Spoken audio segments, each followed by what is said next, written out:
story appears ordinary till you see the core side of it. And what you're looking for is the story behind the news. We bring it to you from Lagos, the commercial capital of Nigeria. Giving you all sides and political stories round the clock. Every detail from the start line to the final whistle.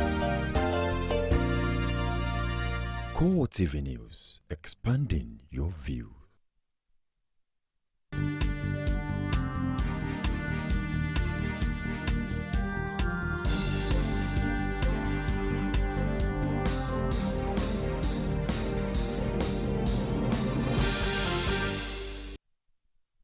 Thanks for joining us at this hour on CoreTV News. I am Nifemi Oguntoye. 313 persons were recipients of the national awards handed out by President Goodluck Jonathan in commemoration of Nigeria's 54th independence anniversary.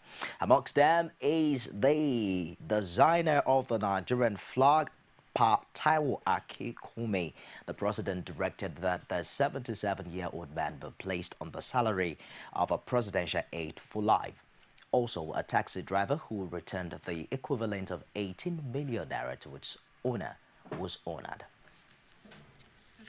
It's another National Honors Award ceremony in commemoration of the country's independence anniversary. And as usual, politicians and Nigeria's military leaders are on the honors list. But this time, a number of ordinary people are recognized for exemplary behavior. Apart from receiving national honors, 3 of them were given houses in the Federal Capital Territory. One of them, Ime Uswa, returned 18 million naira left in his taxi cab to the owner in 2007. Take Mr. Ime Uswa, just discussing the taxi driver who you also, whose daily income was not more than 10,000 naira. The passenger forgot 18 million naira in his taxi and went away.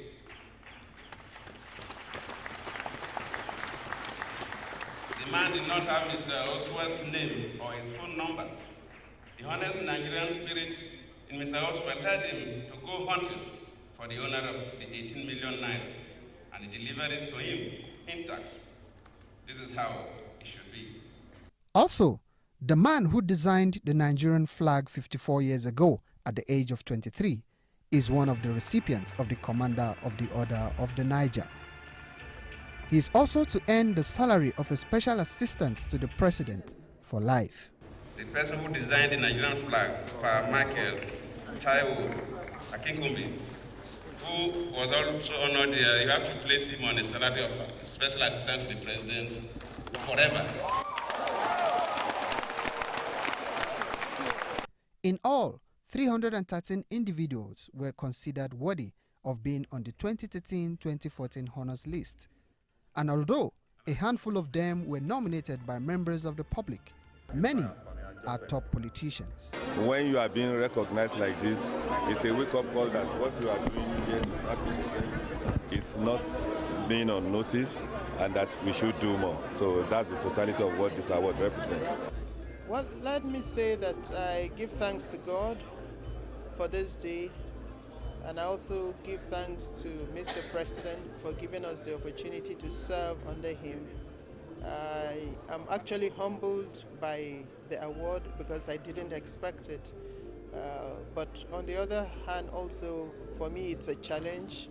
Now that I've been given such an award, it means that there's still a lot to do in the service of humanity, in the service of Nigeria and Nigerians.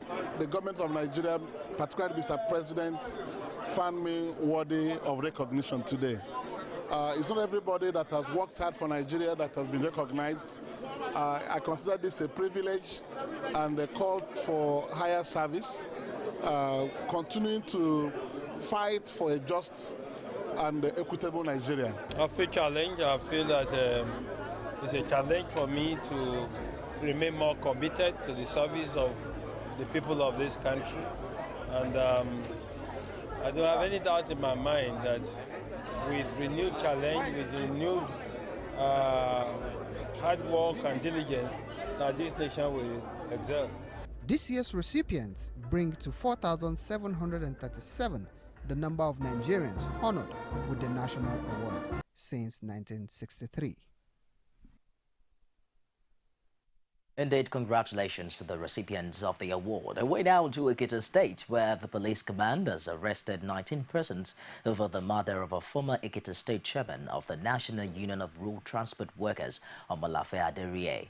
CoreTV News learned that 19 persons, including one female, were arrested in a string operation carried out over the weekend. The state's police public relations officer, Victor Babayemi, who confirmed the arrest to journalists in Ado-Ekiti on Monday, did not reveal the identity of those arrested. He said they remained innocent until investigation proved otherwise. Aderiye, a staunch supporter of the governor-elect Ayof Ayose, was killed on Thursday in Ijibo area of the state capital, Ado-Ekiti. His death sparked violence across the state on Friday, leading to the burning of the house and cars of a former state chairman of Road Transport Employees Association of Nigeria, Rotimi Olabiwonu. Meanwhile, the week-long crisis that rocked the Ekiti state capital last week appears to be subsided. The unrest which claimed the life of former NURTW boss Omolafe Aderiye led to violence that paralyzed all activities that forced the Ekiti state government to declare a dusk-to-dawn curfew. Correspondent Rashid, who went round town on Monday, reports that though normalcy has returned to the state, some people are still fear-struck. Not minding this full-blown commercial activities, the dusk-to-dawn curfew imposed by the state government as a measure to checkmate further violence remains in place, at least for now.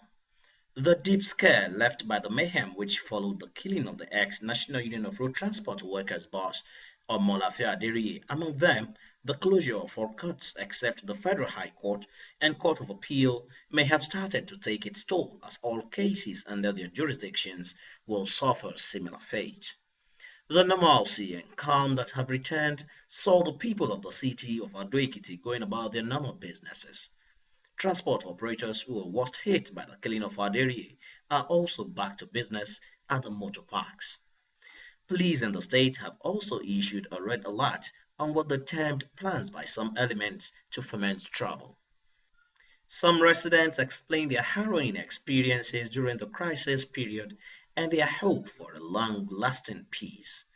3 days ago, we came across different kind of things in Ekiti State. People are running up and down for their life concerning the situation of things around in Ekiti State. But presently, we thank God, things are coming to what we are expecting. I thank God for the situations now.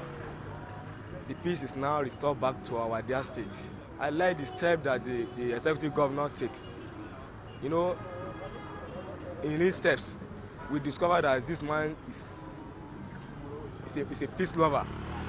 So for this reason, the curfew that is declared, I love it. I advise all citizens to allow peace to reign, either in your community, either in your local government, or wherever you find yourself. Let us allow peace. Obviously, the hope for a permanent peace is what is on the minds of all well-meaning Ekiti residents. Rashid, CoreTV News, Ado-Ekiti. President of the Christian Association of Nigeria, Orisha Jafo, on Monday said he knew nothing about the controversial $9.3 million smuggled into South Africa by 2 Nigerians and an Israeli using his private jet. Orisha Jafo broke a silence during the National Executive Council meeting of CAN at the National Christian Center, Abuja. The CAN leader regretted that there had been attempts in the media to link him with the incident by mischievous elements, adding that he had kept quiet all the while because he needed to explain his position to the church, which is his primary constituency. Orisha Jafo in his address declared that he was never a party to the movement of the $9.3 million from Nigeria to South Africa to purchase arms and ammunition. He admitted that the Bombardier Challenger 601 aircraft in question belongs to him, but was presented as a gift by members of his congregation and ministry partners worldwide at the 40th anniversary of his call into the ministry. The independence of the judiciary in theory and practice has again been stated as very key to achieving genuine rule of law in the country. Now, this was the submission of discussants at a symposium organized by the Osun State Judiciary to mark its legal year. Rashid filed in this report. With the disruption of election tribunal proceedings in neighboring Ekiti State by suspected political thugs and the crisis in the appointment of a new chief judge for Rivers State, the topic of discussion at the symposium could not have been more apt. With the theme, Independence of Judiciary, the Nigerian Experience, the symposium discussed the challenges plaguing the Nigerian judicial system. The guest lecturer, Olayiwola Oladele, a professor of law, bemoaned the dependence of the nation's judiciary on the executive arm of government for funding and implementation of court judgments. He called for financial autonomy and independent security agency for the judiciary, particularly in the wake of recent attacks on judges and lawyers in Ekiti State. It boils down to the same thing that I said before. Enforcement is weak, protection of judges weak also, because they have to depend on the executive. So that's why you saw the aberration in Ekiti. The temple of justice should not be desecrated for any reason whatsoever. And when you see that happen, you wonder, where do we go from here? Here is a very important branch of government upon which all of us depend. And the judiciary is the hope of the common man. The Osun State Chief Judge could not but agree with the guest lecturer in stressing the need for total independence of the judiciary. The judiciary of Nigeria today, following several positive interpretation of those sections of the law and other provisions in material with it, the nation's judiciary has been acting bold. We have gone on one line of industrial action, policy of judiciary sub-union of Nigeria. Yes, that is what I'm saying. As far as this state is concerned, there is no single case. There is no single case where there was an interference with the job of the judiciary or the courts. We don't interfere with them at all. The governor always tells us to keep our distance from the workings of the judges. So we don't interfere with them at all. They do their job free of any interference from the executive. The symposium was part of the activities marking the 2014 legal year of the Osun State Judiciary. Rashid, CoreTV News. You're watching CoreTV News on the hour. I'll be back shortly with more stories. Don't go away. There is an Ebola virus epidemic in some West African countries. The Nigerian government wants you to be aware and watch out against the spread of Ebola in your community. Help keep our country safe and watch out for severe cases of fever, headaches, diarrhea, chest and abdominal pain, sore throat, cough, red eyes, and bleeding from the eyes, ears, and nose, especially when these symptoms are found in persons coming into Nigeria from other West African countries. Protect yourself. Wash your hands regularly with soap and running water, or use a hand sanitizer. Avoid contact with the blood, urine, feces, or saliva of animals like bats, monkeys, gorillas, chimpanzees, or infected persons. The Ebola virus is deadly. Don't catch it. Don't spread it. This message is brought to you by the Federal Ministry of Information. Welcome back. Day-Day market in the federal capital, outskirts of the Federal Capital Territory on Monday witnessed a riotous scene which left many property destroyed. Now, the crisis erupted when the commercial motorcyclist knocked down a woman who was crossing the road. The eyewitness who came to the woman's rescue was stabbed in the back by the motorcyclist, who was later mobbed. Power Servant, however, reports that the area is currently under watertight security. It's a Monday morning and the beginning of a new week at Day-Day Market on the outskirts of the Federal Capital Territory. Business owners were out for the day's sales. But at 8 a.m., the story was no longer what the traders expected, as a commercial motorcyclist stabbed a man in the back. But these eyewitnesses say the culprits did not go scot-free. Old woman she sells food with her barrow. So as she was about to cross the main road, she's almost through with the main road. So the Okada man ran into her, knocked her down. Everybody fell down. So instead of the Okada man to stand up and live with them, just tell them sorry, or how do you do? He now start the Okada leaving the passenger, everybody ran away. So on process of running, between that junction there, he was knocked down by another vehicle. So we now go there, cut him, bring back. Look at people you knocked down. What are you going to do now? The fellow Okada people now start coming. Unfortunately, we are surprised that guy was sampling his goods in the morning. Next thing we see, because the Okada was parked in his shop, so they were asking that they should release the Okada, so that the Okada will go. They should give them the Okada, let them go. They're not even after the injured. All they were after is just give them, that's their Okada, let them go. So the very guy, the stab knife at the back. So I'm the one who took him to hospital. So I went to hospital, getting to hospital at Saburi here. So the doctor told me that they cannot continue the treatment.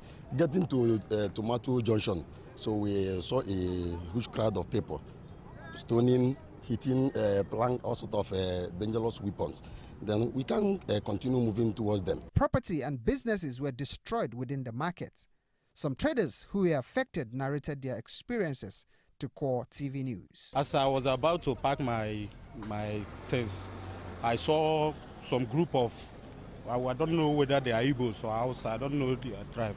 They were coming with matches and weapons, so they were running towards me. Then I had to leave my things and run away. So I ran back to the house to check how my family were doing. So coming back now, with the help of the market union and some soldiers that helped me come back. As I'm coming back now, I saw everywhere like this. They destroyed my shop, both my garden where I park inside, both my egusi. They just destroy everything where they for my shop. Both my tomato, I don't see anywhere. My rice, my oil, I don't see anywhere. All of them don't damage. This man parked his car here with the hope that he will return for it. But he came back to meet a burnt car. I came to shop in the morning, I parked the car. Then because of go slow here, I use bike to do my business. So coming back here, I saw people, I saw many crowd here. So I asked my brother what happened. He said outside people, they don't allow anybody to pass. So before you could know it, they started scattering everywhere. So we now ran inside our shop and lock ourselves. So before we could know it, they started breaking our windscreen.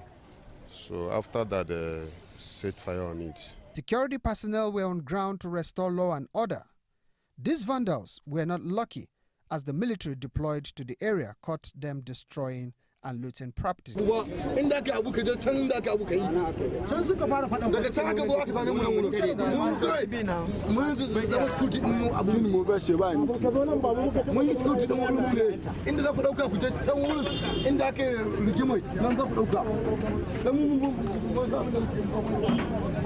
The leader of the police team also confirmed that the culprit has been arrested and is in custody. I speak with you. We have men deployed on ground. We intend that the men will continue to monitor the situation there and feed us from time to time. And for now, area is calm. We have hangers on, very, very willing to take advantage of any given situation. I think that was what happened this morning. But like I told you, we've engaged the leaders from all sections of the market, and we've spoken to them.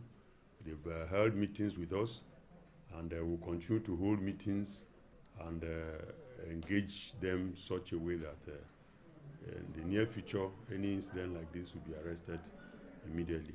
The crisis crippled business activities in the market for several hours on the first working day of the week. But for now, normalcy has returned to the area with security personnel fully on ground. Pius Samuel, CoreTV News, Abuja. The World Bank says about 90% of businesses in Nigeria are small scale and they contribute to about 10% of the economy. It, however, insists that the business environment is improving in many states of the Federation. This was made known at the presentation of a World Bank report titled Doing Business in Nigeria 2014. The report also identified areas requiring reform if the business environment in Nigeria is to improve. Secondly, the Corporate Affairs Commission is now establishing, with the agreement of the state, some local representation. And as you saw, for example, in the case of Ogun, this is a very interesting element. Before, when you go to register, they want to go and visit the physical location to see whether the enterprise exists or not. Now they use basically, an evidence that, for example, an invoice, an electricity invoice that with your name that confirms that you are there. So I think that I'm quite encouraged by that. I think that what has been proposed by the federal ministry is to see how to establish a platform where states can learn from each other. We remain resolute in our goal to create a conducive environment for entrepreneurs to thrive and to attract further investment into the country. This year's Subnational Doing Business Report reveals a few interesting trends. It shows that across board in Nigeria, many Nigerian states are increasingly applying best practices in their operations. For instance, 22 states have improved in at least one of the 4 areas measured under this year's survey. It shows that many states have focused from reform on reducing the complexity and cost of regulatory processes, and several other states have focused on judicial reforms to strengthen the legal institutions. Stories from outside Nigeria are next. That's after this break. Don't go away.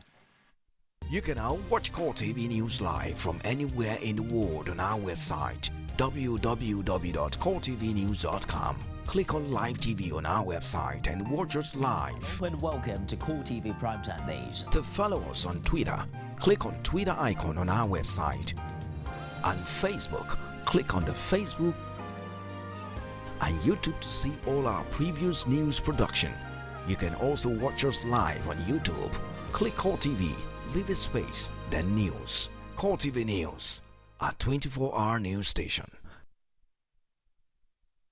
Welcome back. Media reports in the United States says a man arrested earlier in the month for breaking into the White House gained more access to more parts of the building than earlier believed. Omar Gonzalez, 42, reportedly made it to the East Room in the highly guarded home on the 19th of September. Gonzalez was said to have made it to the north portico doors after scaling the building's main fence. The Secret Service, which is responsible for the security of the president and the building, will be questioned by the United States Congress Committee on Government Reforms. Its director, Julia Pearson, is to explain before the committee why such a breach will occur. Omar Gonzalez, a former army officer, had been caught with a knife in the East Room after he ran into the White House, having scaled the main fence. However, the Secret Service have undergone an overhaul of its procedures with the erection of a temporary fence outside the most famous building in the world. The president and his family were not on the property at the time of the breach, while the Security Service has declined to comment on the latest report. Pro-democracy protesters have taken over most of Hong Kong, shutting down businesses and ignoring appeals to leave. The demonstrations, which has since spread from its initial point of the territory's main university to other areas, including a shopping district and a residential area, has been described as illegal by Beijing, which has urged other countries not to support it. The Chinese Foreign Ministry, while commenting on the matter, says it opposes any move by any country to interfere with China's internal affairs, while the British government has called for the rights of people to protest to be respected. The protesters, who are a mix of students and supporters of the Occupy Central pro-democracy movement, are against Beijing's plan to vet candidates for Hong Kong's 2017 leadership elections. They want a free choice of candidates, when they cast their ballots, something Beijing says is out of the question. Assistant Police Commissioner of the Territory, Chung Tak-kyung, while speaking on the protest, says the police has used the bare minimum force with 41 people injured over the past 3 days, including police officers. The protesters still remained camped near police barricades and government buildings, while also building their own barricade. And that wraps it on CoreTV News this hour. Join us again at the top of the hour for more stories. I am Nifemi Oguntoye. Thanks for being there.